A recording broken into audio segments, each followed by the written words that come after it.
நமக்கே நல்லா தெரியும் இன்னும் கொஞ்ச நாள்ல கூகுளோட அடுத்த பிக்சல் வரப்போகுது, த பிக்சல் 6 அண்ட் 6 ப்ரோ. இந்த வருஷம் ஏகப்பட்ட சேஞ்சஸ் உள்ள கொண்டு வந்திருக்க மாதிரி தான் தெரியுது.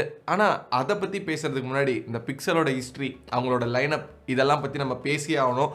ஏன்னு கேட்டால் இதை பற்றி பேசாமல் கூகுளோட ஃபியூச்சர் விஷன் என்ன இருக்குது, அவங்க எதை நோக்கி போயிட்டு இருக்காங்க, ஸ்மார்ட் ஃபோன்ஸ் எப்படி மாற்றணும்னு நினைக்கிறாங்க, இதெல்லாம் பேச முடியாது. ஸோ வாங்க அதுலேருந்தே நம்ம ஆரம்பிப்போம். நான் மோகன், நீங்கள் பார்த்துட்டு C4 Tech தமிழ். வாங்க வீடியோக்குள்ள போகலாம். இந்த பிக்சல் லைனப்ன்றதே கூகுளோட ஒரு சின்ன அட்டெம்ப்ட் தான். என்னன்னு கேட்டிங்கன்னா அவங்களோட ஹார்ட்வேர் டிவிஷன், சாஃப்ட்வேர் டிவிஷன் இது ரெண்டுத்தையும் இன்டெகிரேட் பண்ணி பார்க்கணுன்றது தான். எனக்கு புரியுது, இதுக்கு முன்னாடியே நெக்ஸஸ் ஃபோன்ஸ்லாம் இருந்துச்சு தான். ஆனால் அது எல்லாமே ஒரு ரெஃபரன்ஸ் ஸ்மார்ட் ஃபோன்ஸ். அதாவது பார்த்தீங்கன்னா மற்ற ஓஇஎம்ஸ் கூட கொலாபரேஷனில் வந்தது.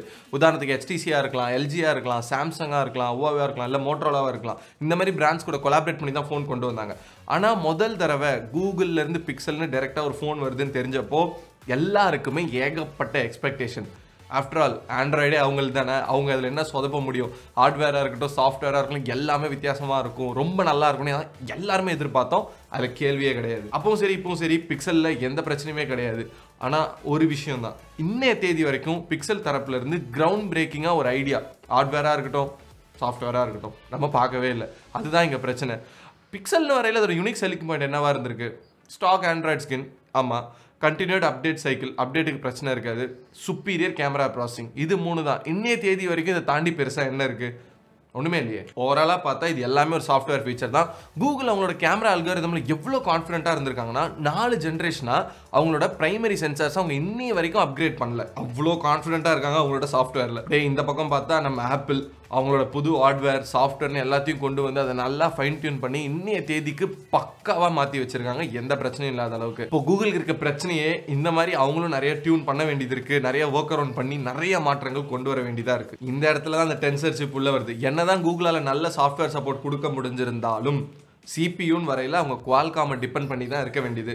குவால்காம் யூஸ்வலாக அவங்களோட எஸ்ஓசிக்கு 4 வருஷம் சப்போர்ட் பண்ணுவாங்க. ஆனால் கூகுள் இவங்க அவங்களோட சொந்த எஸ்ஓசி கொண்டு வரதால குவால்காமை எலிமினேட் பண்ண போகிறாங்க. கிட்டத்தட்ட அவங்களே அவங்களோட கஸ்டமர்ஸ்க்கு டைரக்ட் சப்போர்ட் கொடுக்க போகிறாங்க. அதாவது ஆப்பிள் மாதிரி குவால்காம்னு வரையில் எவ்வளோ ப்ராசஸர் விற்கிறாங்களோ அவ்வளோ லாபம் சம்பாதிக்க போகிறாங்க. ஆனால் கூகுளுக்கு அப்படி கான்செப்ட் இல்லை. எவ்வளோ லாங் டேர்ம் அவங்க யூசர்ஸ் அந்த ஃபோனை யூஸ் பண்ணுறாங்களோ அவங்களுக்கு தான் அது லாபம். எப்படின்னு கேட்குறீங்களா, நீங்கள் என்ன கூகுள் ஹார்ட்வேர் விற்று தான் காசு சம்பாதிக்கிறாங்களா? சத்தியமாக கிடையாது. ப்ளே ஸ்டோரில் அதை விட அதிகமாக சம்பாதிச்சிட்டு இருக்காங்க. சரி, இப்போ அந்த கூகுள் சிப்பை பற்றி பேசுவோம். இப்போ வரைக்கும் டென்சர் சிப்பை பற்றி எந்த டீட்டெயில்ஸும் வெளில வரல. ஆனால் நமக்கு தெரிஞ்சது என்னன்னா, இது கூகுளோட ஓன் கஸ்டம் டிசைன் டிபியூ. அதாவது டிபியூனா டென்சர் ப்ராசஸிங் யூனிட். டிபியூன்றது ஒரு கிளஸ்டர் ஆஃப் கோர்ஸ் ஒரு எஸ்ஓசியில் இருக்கிறது. இது எதுக்குன்னு பார்த்தீங்கன்னா dedicated to machine learning, deep learning, AI related task. Google அவங்களோட டேட்டா சென்டர்ஸில் இந்த டிபியூவை பல வருஷமாக யூஸ் பண்ணிட்டு இருக்காங்க. டிபியூன்றது ஸ்பெசிஃபிக்காக டெவலப் பண்ணது நியூரல் நெட்வொர்க்கிங் மெஷின் லேர்னிங் தான். அதுவும் கூகுளோட சொந்தமான டென்சார் ஃப்ளோ சாஃப்ட்வேரை யூஸ் பண்ணி. இது நம்ம கேட்கறதுக்கு பெரிய பிரேக்கிங் நியூஸ் மாதிரி இருக்கலாம், ஆனால் அப்படிலாம் கிடையாது. ஸ்மார்ட் ஃபோன் டெஸ்டின் வரையில் இது ஆல்ரெடி ஆப்பிளே பண்ணியிருக்காங்க. ஆப்பிள் அவங்களோட நியூரல் இன்ஜின், அதாவது A14 பயானிக் சிப் லாஸ்ட் இயர்லேயே இதை கொண்டு வந்துட்டாங்க. இதில் இருக்க நியூரல் இன்ஜினுமே ஐஃபோன்ஸோட மிஷின் லேர்னிங் கேப்பபிலிட்டிஸை பூஸ்ட் பண்ணுறதுக்காக கொடுத்தது தான். இந்த மாதிரி சிமிலர் இம்ப்ளிமெண்டேஷன் நம்ம மற்ற பிராண்ட் கிட்ட இருந்தும் பார்த்துருக்கோம். உதாரணத்துக்கு குவால்காமாக இருக்கலாம், இல்லை ஹுவாவேயோட கிரின் ப்ராசஸர்ஸாக இருக்கலாம். யூஸ்வலாக குவால்காமாக இருக்கட்டும் இல்லை ஆப்பிளாக இருக்கட்டும், மோஸ்ட்லி அவங்க சிப்பை டிசைன் பண்ணுறது எதை பேஸ் பண்ணியிருக்கோம்னா CPU GPU பர்ஃபார்மன்ஸ் தான். ஆனால் கூகுள் இந்த இடத்துல வேற ரூட் எடுத்திருக்காங்க. கூகுளோட டென்சார் சிப் எதை பேஸ் பண்ணின்னு பார்த்தீங்கன்னா டிபியூஸை பேஸ் பண்ணி தான் மொத்தமாக இருக்குது. பேசிக்காக கூகுள் இந்த இடத்துல என்ன ப்ரூவ் பண்ண வராங்கன்னா, குவால்காம் மாதிரி நாங்கள் ஒன்றும் பர்ஃபார்மன்ஸை மட்டும் பூஸ்ட் பண்ண போகிறது இல்லை, அது தவிர ஏஐயாக இருக்கட்டும், மிஷின் லேர்னிங் கேப்பபிலிட்டியாக இருக்கட்டும், இது எல்லாத்தையுமே தான் டென்சார் சிப்பில் அதிகமாக ப்ரியாரிட்டைஸ் பண்ணிட்டு இருக்காங்க. ஸோ இந்த அப்கிரேட்லாம் அவங்களுக்கு தேவை இல்லைன்னா எப்பவும் போல ஸ்னாப் டிராகனுக்கே போயிருக்கலாம். போகாததுக்கான காரணம் இவங்களோட ப்ரியாரிட்டிஸே இந்த இடத்துல மாறி இருக்கு. இதெல்லாம் வச்சு பார்க்கல இந்த வருஷம் பிக்சல் 6 லைனப்ல கேமராஸ் ஹை ரெசல்யூஷன்ல வேற லெவல்ல போகும்னு எதிர்பார்க்குறோம்.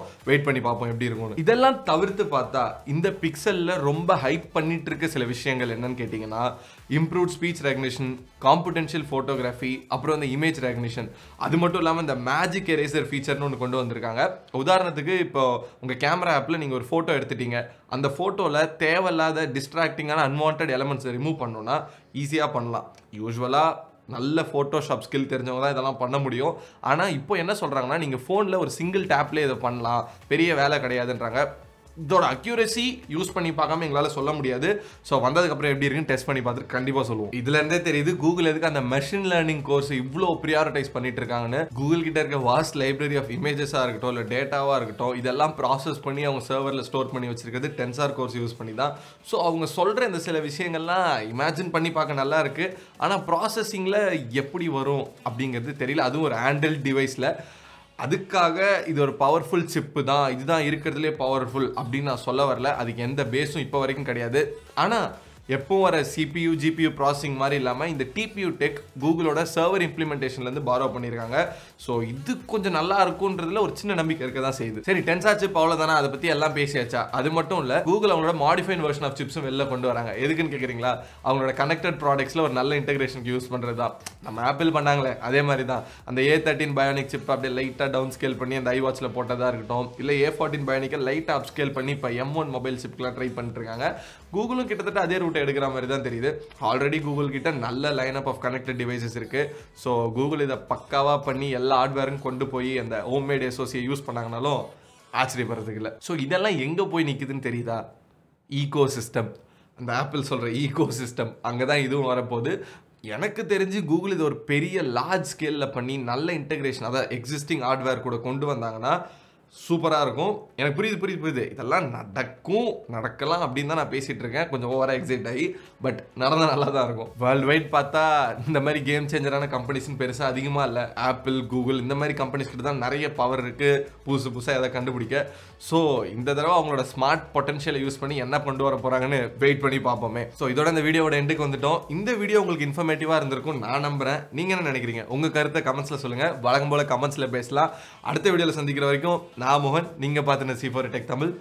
பாய்.